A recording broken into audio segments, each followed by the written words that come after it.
The Los Angeles Lakers outlast the Memphis Grizzlies. The Oklahoma City Thunder, like Thanos, they are inevitable. We get into it all right now on Locked On NBA Game Night.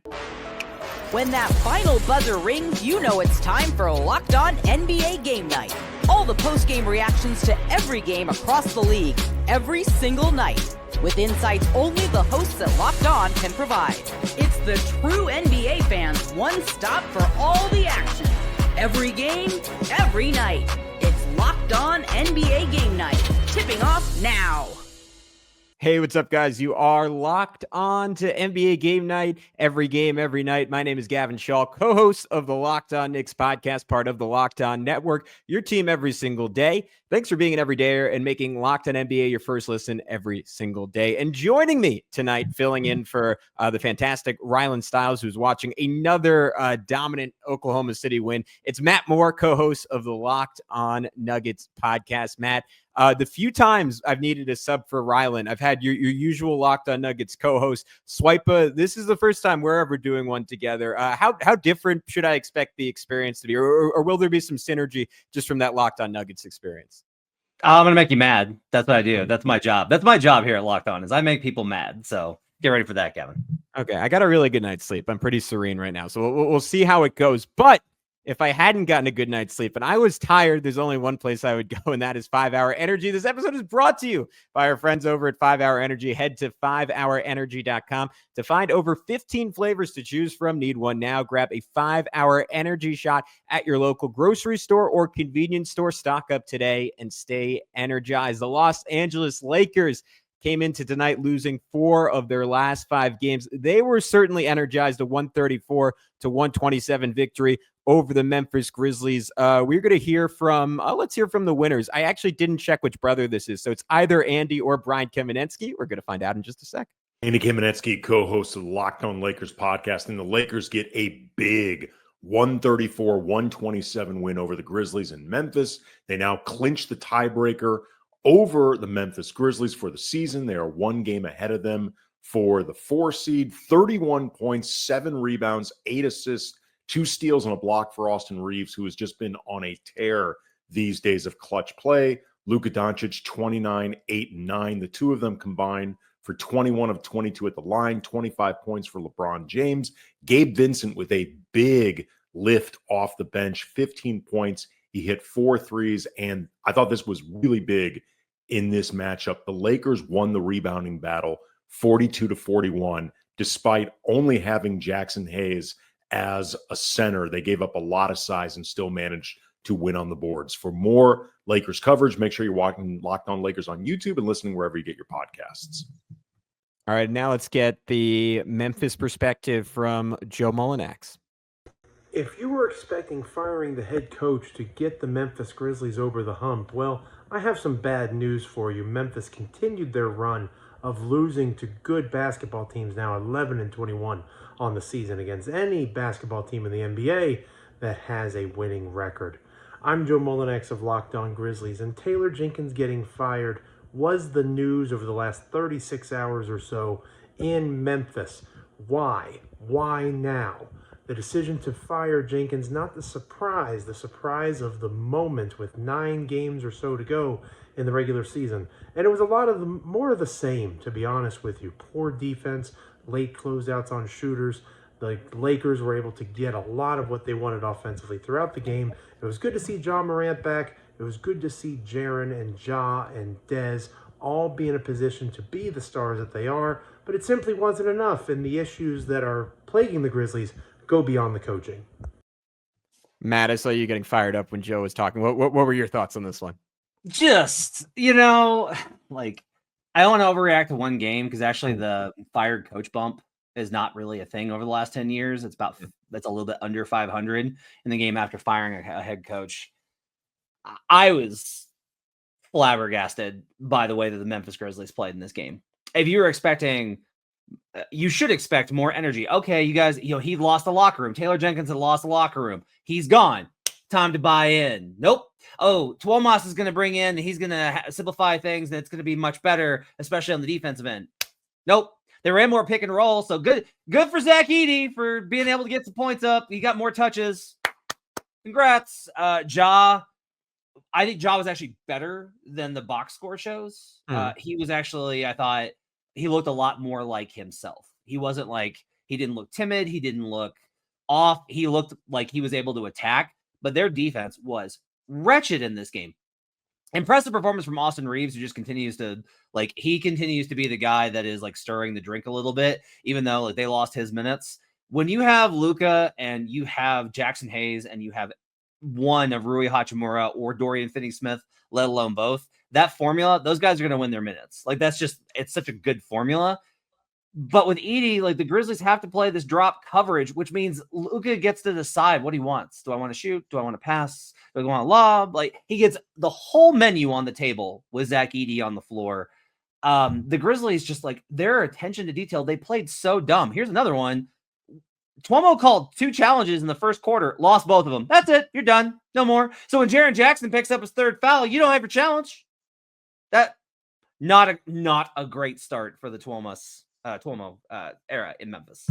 Yeah, with you and Austin Reeves, finished this one 31 points, 8 assists. To your point, just able to target Edey in the final 5 minutes. There was a play where he essentially, like, Edey was in drop, he's going at him. Bane has to chase because if not, it's just an automatic like pull up foul line jumper for Reeves, and Reeves can just make this like simple like sling back pass to Rui Hachimura for a left wing 3. And as a guy who covers the Knicks, I was getting flashbacks to how the Lakers treated Karl Anthony Towns. I obviously they have the personnel for it. You'd be dumb not to attack it, but I appreciate how consistent JJ Redick is at exploiting drop bigs that can't really do anything else and really targeting them. Reeves was also really battling on the defensive end of the floor. Like I think it was literally the next possession where he got switched onto Jaren Jackson Jr.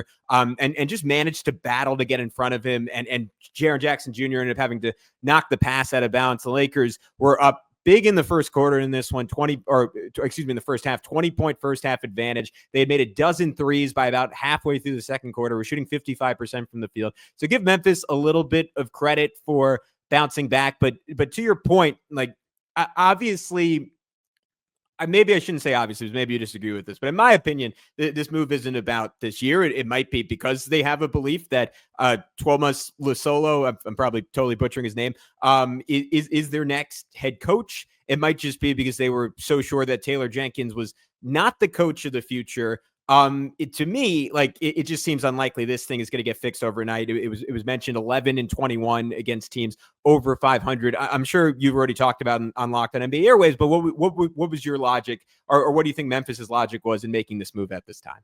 So actually, I haven't talked about it on Locked On yet because it happened after we got off. So, while we were on actually.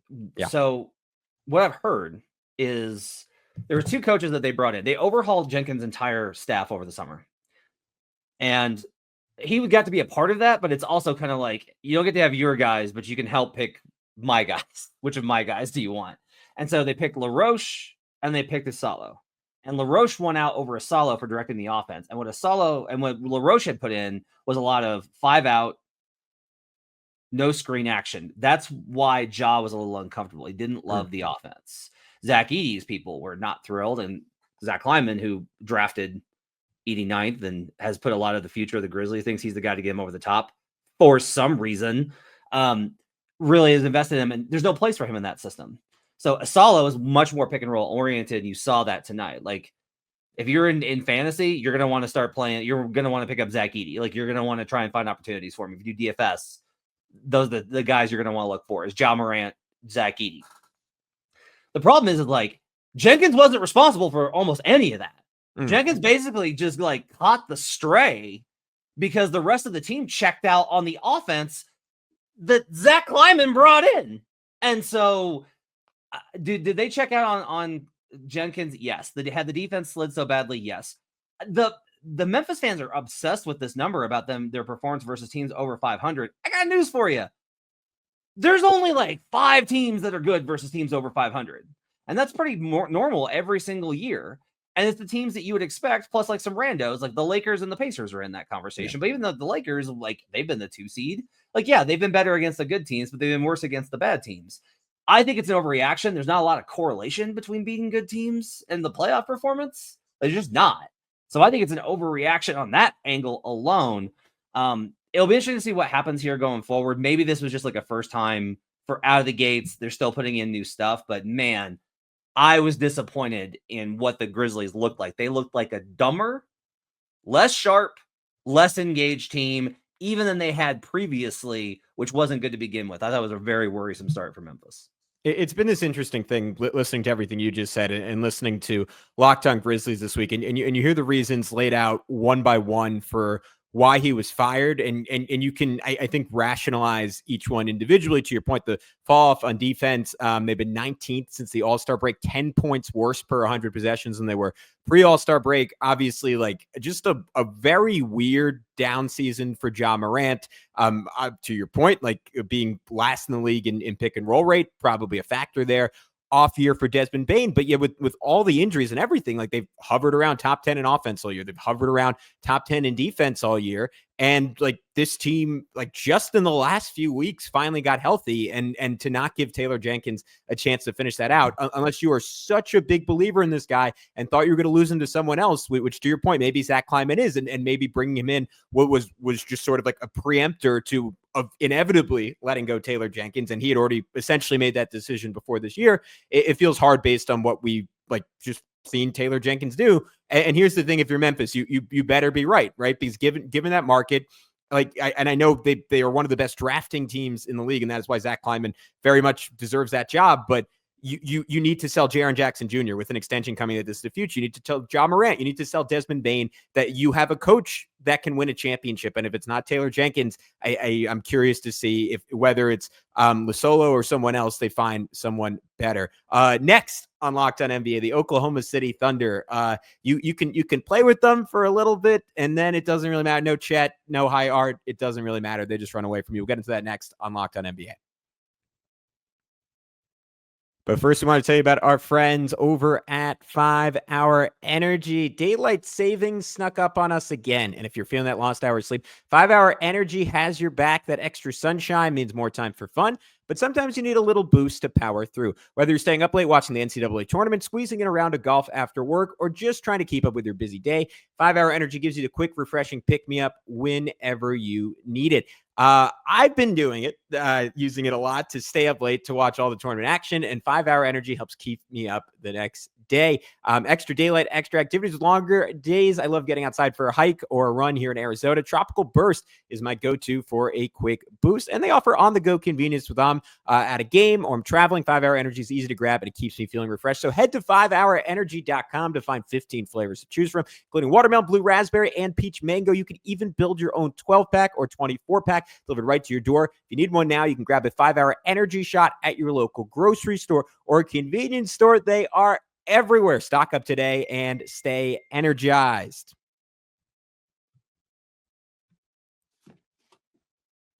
All right, what's up? We are back on Locked On NBA Game Night, talking through a 132-111 win for the Oklahoma City Thunder over the Indiana Pacers. I mentioned it, Matt, heading into the break. Chet missing this game. Isaiah Hartenstein plays just 14 minutes. At start of the second half, Thunder announced he's going to miss the rest of the game with hip soreness. Certainly something to watch. So what does Oklahoma City do? They say, great, we're going to throw out Kenrich Williams. We're going to go 5 out. You're going to have to guard Shai one-on-one. Oh, Shai's having a terrible game. That's fine by his standards. We'll let Jalen Williams go and cook, and cook he did. Jalen Williams owned the end of the third quarter. The Thunder were small. Indiana tried to take advantage of it, and they could just not keep pace with this Oklahoma City team, where it was very similar to the Memphis game earlier this week. You can land a punch on them, you can have a big run, but they will always counter, and then you find yourself just wanting to shoot threes because that is more appetizing than trying to get downhill on Lou Dort or Alex Caruso or Cason Wallace. And at a certain point, they just outscore you and it's over. They take away so much from you. They just take away, and they work in game to take those things away gradually. So like in the first quarter, Dags pulls out a 2-1-2 zone. Just basically like to see like, all right, how are you going to react to this? Like, what does this look like for you? And the Pacers actually handle it really well. So then as they go smaller and smaller, what the Pacers just keep finding is the Pacers are used to, all right, we're going to run 2 actions and we're going to be able to generate something that's going to get us to a shot we want. Mm-hmm. And the Thunder just do not let you get to what you want. Like, all right, you generated an open corner 3. Nope.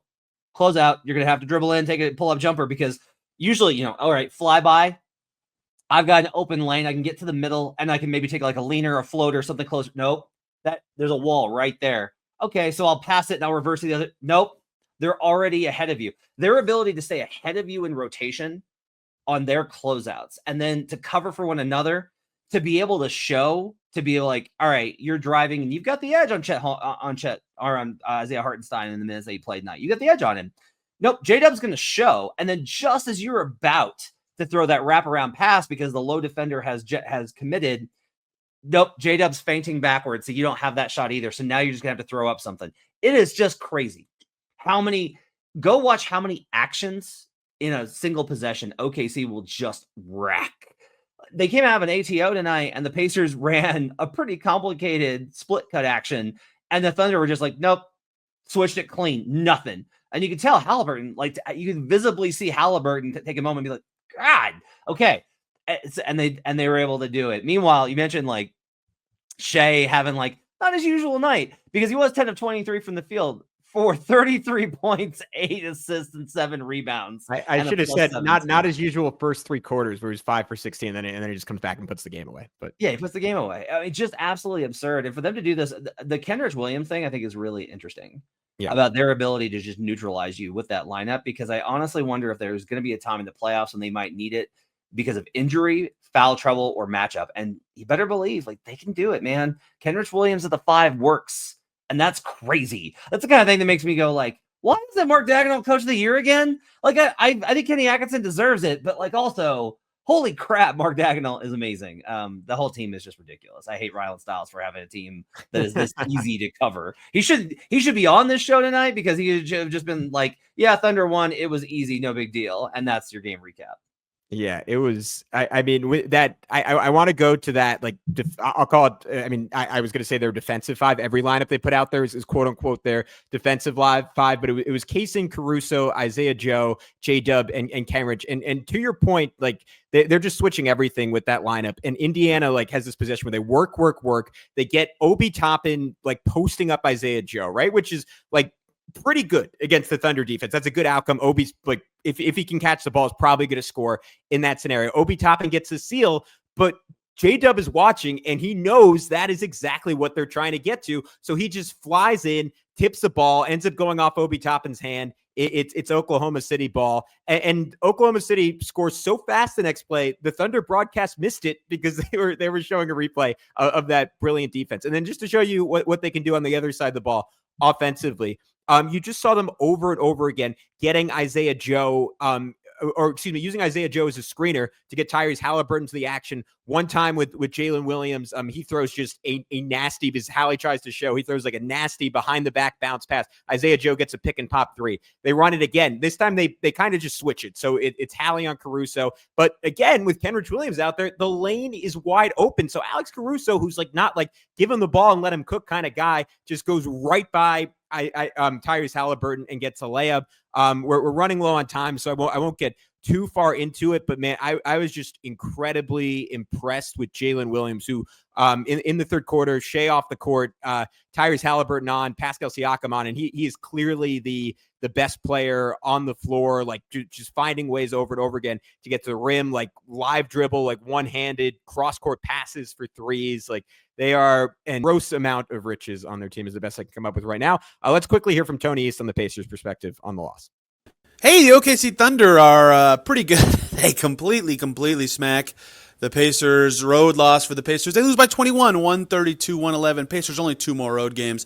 Third game in 4 nights. It was going to be tough for them against OKC anyway. The Thunder have more double-digit wins this season. The Pacers have wins total, but Pacers did not do themselves any favors. Their rim finishing was quite poor in this game. They want to be a paint to great team. They could not really be threatening in the paint in this one. And OKC had their 7th best 3-point shooting night of the season. Tough combo to overcome. Tyrese Halliburton's passing wasn't at the level it's been in some recent games. He had 18 points, though, as the Pacers' leading scorer. And SGA was brilliant again, over 30 points, as he does in the MVP race. It was a tough one for the Pacers, but that's as tough as it gets on the road in OKC in that scheduling environment. They'll try to be better with their next 3 at home and 6 of their final 8 in that building. And we'll have much more about the game on Locked On Pacers. All right, that was Tony East talking through a tough loss. Next, on Locked On NBA.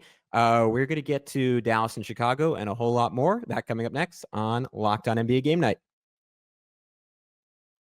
First, we want to tell you about our good friends over at FanDuel Sportsbook. March Madness is here, and FanDuel is giving you the chance to get in the action like never before. Right now, new customers can get $200 in bonus bets when your first $5 bet wins. That's $200 extra bucks to use on everything from buzzer beaters to Cinderella stories, and even who's cutting down the nets.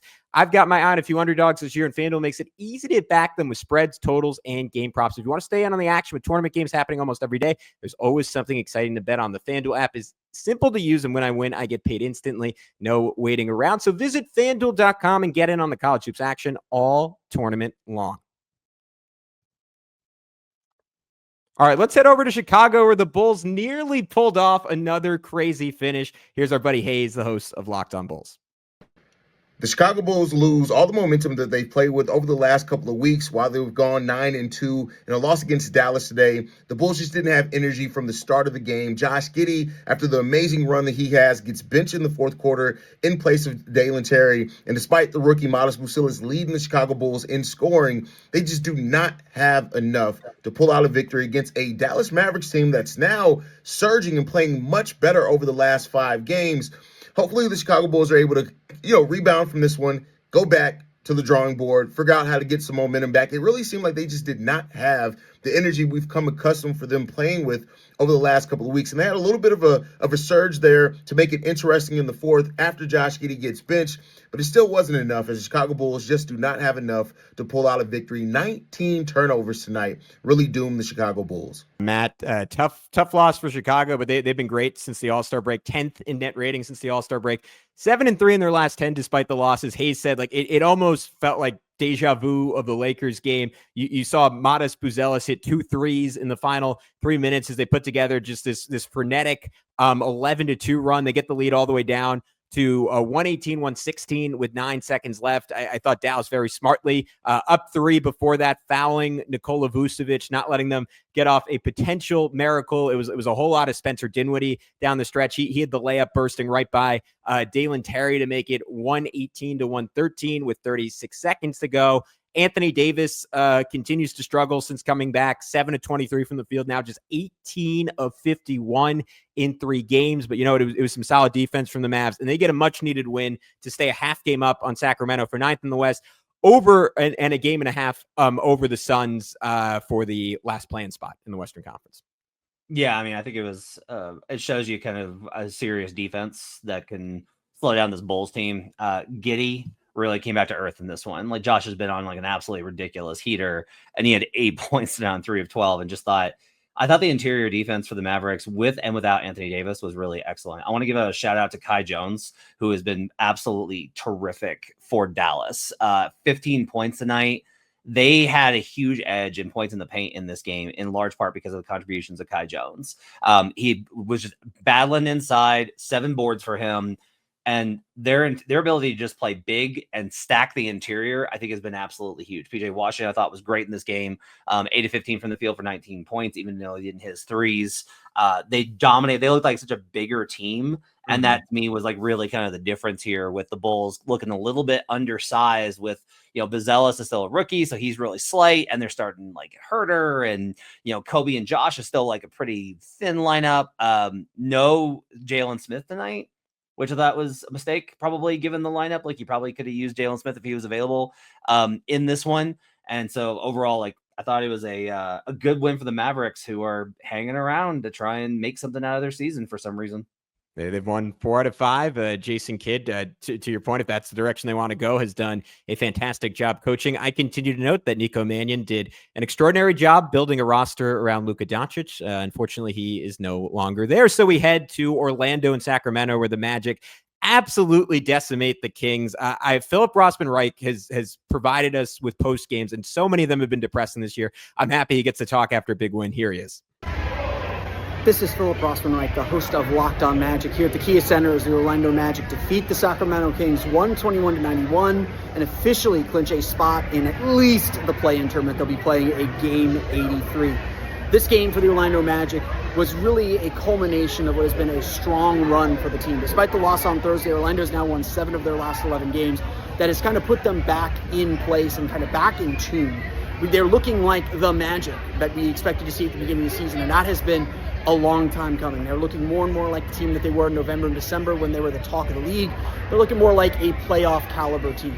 Tonight, 121-91 victory. Easy does it for the Magic over the Kings. They ran them out of the gym early, built up a 30-point lead, led by 17 after one quarter. It was a game where the Kings never really threatened them again because the Magic were able to sustain with their defense and, yes, get some shooting with Caleb Houston hitting 6 3-pointers in the game.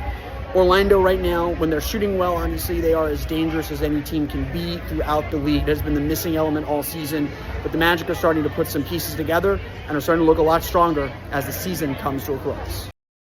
So big win for Orlando. On the flip side, we mentioned Sacramento only because Phoenix is not very good, just barely holding on to that last play-in spot in the Western Conference. I think to me, and shout out to the Magic, they had that 9-22 stretch when Paolo was out, when Franz was out. Obviously, Paolo was terrible initially after coming back from injury. Nice to see them starting to get it together. Still second in the NBA in defense on the season. So a challenging first round out for someone potentially if they're able to sneak into the playoffs. But how about the Sacramento Kings, where like I have just been befuddled, Matt, by what their front office has done, even going to this offseason and bringing DeMar DeRozan. They obviously had that nice little run with Doug Christie after the Fox trade where they won 6 in a row. They've now lost 5 of their last 6. Did blow out Portland recently, but it just doesn't feel like a team with a coherent image right now. Domantas Sabonis apparently is seeking clarity. I love the quote from Matt George on Locked On Kings. He said, "You know what, Domantas, we are all seeking clarity right now." I know we don't have time for a long discussion on this, but what do you make of the general direction of this Kings team right now? I mean, it's a nosedive again. It sucks. Those fans have been through so much. It was so cool to see them make the playoffs, but the whole thing's unraveled, right? Last year was where it went sideways. They just absolutely, they didn't do enough. They bought too much into the belief in that team. And so then they stagnated. And so then they overcorrected by adding DeRozan. And I think DeMar is an excellent human being and everyone loves him and he is beloved around the league and he has had a fantastic career. He's also the angel of death for your performance. And you see that continuously here. Keon Ellis was a big reason that they fired Mike Brown. -3, no points tonight, 18 minutes. It's been rough. I don't know what the future of this team is other than probably massive changes again in the offseason. And it sucks because they've just finally gotten to a core they could believe in. And it sounds like, that Fox is gone, Sabonis is going to be gone, and you're left with basically the Bulls leftovers. And it is bleak over at Locked On Kings right now. It is utterly unappetizing, obviously, to completely blow it up there when you have that 16-year stretch with no playoffs. To your point, like the Light the Beam team was, I was a fan. I was tuning in every night. And now you look at like who are keepers and you say, Keegan Murray should be here. Keon Ellis, we need to resign. Devin Carter obviously is going to be there. Jake LaRavia, we can't pay him enough, but hopefully he comes back. He's been good. Malik Monk, if you reorganize him into a 6-man again, like he makes a lot of sense on this team. Domantas Sabonis, if you choose to trade him, does another team want him at $40 to $50 million a year? It is just tough to watch teams target, whether it's DeRozan or Levine and Sabonis and pick and roll, or it's Valanciunas off the bench. Like there is just a weak underbelly to this Kings team. 22nd in defense post All-Star break. No clear direction. I do think it is not as dark as some situations have been for them in the past because they have a lot to trade. They have some extra picks after moving off Fox. I do like some of the young guys, but to your point, not the season Sacramento fans were hoping for. Speaking of seasons that people were not hoping for, let's head to Philadelphia, where the Philadelphia Sixers were finally put out of their misery. They are officially out of the playoff race. Kayla Santiago, is the post game as the Sixers fall to the Miami Heat. Philadelphia 76ers dropped their 7th straight game. The Miami Heat win their 4th straight, coming out on top of Philadelphia, 118-95. Tyler Hero, a huge game for Miami, 30 points. On the other side for the Philadelphia 76ers, it was Jared Butler with 19 and Quentin Grimes following 15. Grimes showing that he should be a Philadelphia 76er for the future of next season at the Wells Fargo Center. But here's how it's going right now. The Nets just beat the Wizards, which is a good thing for the Philadelphia 76ers. Both teams are currently 23-51. Philadelphia, they just got to keep on losing. They are officially out of playoff contention. What that means, music to my ears, because they have a better chance of falling in that top 5, top 6 range in terms of the NBA reverse standings. Philadelphia 76ers, once again, they lose to the Miami Heat 118-95. The tankathon continues. The 76ers have to keep losing. Nets keep winning. All right, so that losing is winning in Philadelphia, not what they expected. Tyler Hero drops 30 in that one for Miami as they continue to have a little bit of a renaissance now, 4 in a row after dropping 10 straight. Matt, real quick, brighter future at this point, Miami or Philly, because they're in different types of bad situations right now. Yeah. Do I want to take like a shot of pure ethanol or like Everclear? Like what? This is a terrible choice, Gavin. Yeah. Have fun with it. I'll go Miami. Yeah. I believe in the coach. I believe in the front office. Their guys in front of their front office are still some of the best in the league. They have swung out and things have gone against them. But Andy Ellsberg, Adam Simon, the guys that run their front office, Eric Spoelstra. I'll take the culture thing has gone too far, but I will take their culture over that of the Sixers. I think that their future is still much brighter. Even though, look, the Sixers could get a lot of talent back next year. On top of it, they can land a draft pick, get Jared McCain back. A lot of opportunity there, but yeah, I'll still go with the Heat. Yeah, look, I like the young guards in Philly, but the Embiid, Paul George whole thing is scary. Let's head over to our good friend John Corrales, who lives in TD Garden. He was there to cover a big time win over the Spurs for the Boston Celtics. Jason Tatum was 2 assists shy of a triple-double. But the real story of this win for the Celtics in San Antonio was Luke Kornet, who dropped 15 points and 16 rebounds, 7 offensive rebounds. The 16 rebounds is a career high. Luke has been great lately, and he's just able to keep possessions alive, get putbacks, help the Celtics dominate second chance points 23-6. Kornet was a monster on a night where Kristaps Porzingis didn't shoot well, and there was no Al Horford, and they needed a big to step up and take advantage of their size advantage over the Spurs. The Spurs started Jeremy Sohan at center, and that's something that the Celtics needed to exploit. Kornet was the guy to do it. Tatum was great. He was in complete control of the game. He did a little bit of everything. Like I said, 29 points, 10 rebounds, 8 assists. Would have had a triple-double if Derek White could hit a shot there at the end. He was only 3 of 12 from 3, and he had a lot of shots. He was 1 off breaking the Celtics season record from 3. Pretty standard win. The Celtics now are perfect on this road trip, 8 in a row and 13-1 in March. The Boston Celtics, things are good there as well. Embarrassment of riches. That's what I was trying to think of earlier. A place where there is unfortunately not an embarrassment of riches, but maybe there will be as soon as this summer. Washington, let's hear what happened as they won by losing against the Brooklyn Nets. Here's our guy, AB, over at Locked On Wizards. Wizards lose in heartbreaking fashion, 115-112 to the Brooklyn Nets. What is going on, everybody? It's your boy AB here from Locked On Wizards doing a quick recap. The Wizards, man, that was a crazy finish. They almost got it there, man. Shout out to the Wiz kids, but I want to give credit to this duo, Colby Jones and AJ Johnson. Mid-season acquisitions. Not many people were talking about them. AJ Johnson with 20 points, 4 assists, clutch 3 at the end, a poster. Come on, man. Are you kidding me? Will Dawkins, got to give credit where credit is due. Colby Jones with 20 points, 4 assists, 3 steals. Had that late game turnover, but again, he's a young guy and he'll learn from it.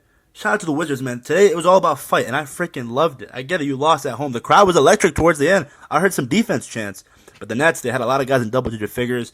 Drew Timme had a nice game as well. I think NBA debut proved why he should be in the NBA. And again, the Wizards, man, a close game. Now, right now, you're 16-58, but you just love the fight. You love to see it. They limited their turnovers, and it was a good game. They almost came back, but it is what it is. Hopefully, they can bounce back against the Miami Heat on Monday. All right, Matt, any big thoughts on Drew Timme, game winner in this one, or go ahead bucket, excuse me, with 8 seconds to go. 19-6-3. It's March, man. Gonzaga legend, 29 minutes off the bench. Sean Marks is probably gonna cut him forever after he won Brooklyn this game. It's been March for the Nets for 6 months. Like the number of guys that are on the squad that when they were in Denver, I had to be like Googling, like, who is this person? And actually, like, I like a lot of them. Like, I like Tyrese Martin a lot. I like their dudes. Noah Clowney got hurt in this game. That's why Drew Timme got that opportunity in that game. I will say this, though, about the Wizards. My prediction is that the Wizards are going to win more than 30 games next year. They're going to be so improved. Like, there's something going on with the Wizards. I know it's like they lost to the Nets. I understand. I get it. I'm just telling you the way that they play. Like, there is something going on there. Wizards bench is engaged and excited for their guys. Tristan Vucevic, I thought was great tonight in his minutes. There's something real quiet happening with the Wizards, and it's like, you're saying this after a loss to the Nets? Yes, I am, because you got to look past the wins and losses and the actual points and the buckets, and you got to look at the process. And there's something going on. I like where this Wizards franchise is headed. I'm hopeful that they are able to take the next step next year when they get one of those top 4 picks. Look, the defensive infrastructure is exceptional. I think they had a home run of a draft last year. They are a Cooper flag away from being incredibly interesting. And maybe even without him, they'll be pretty good. But for tonight, he's Matt Moore. I'm Gavin Schall. We'll talk to you very, very soon on Locked On NBA Game Night.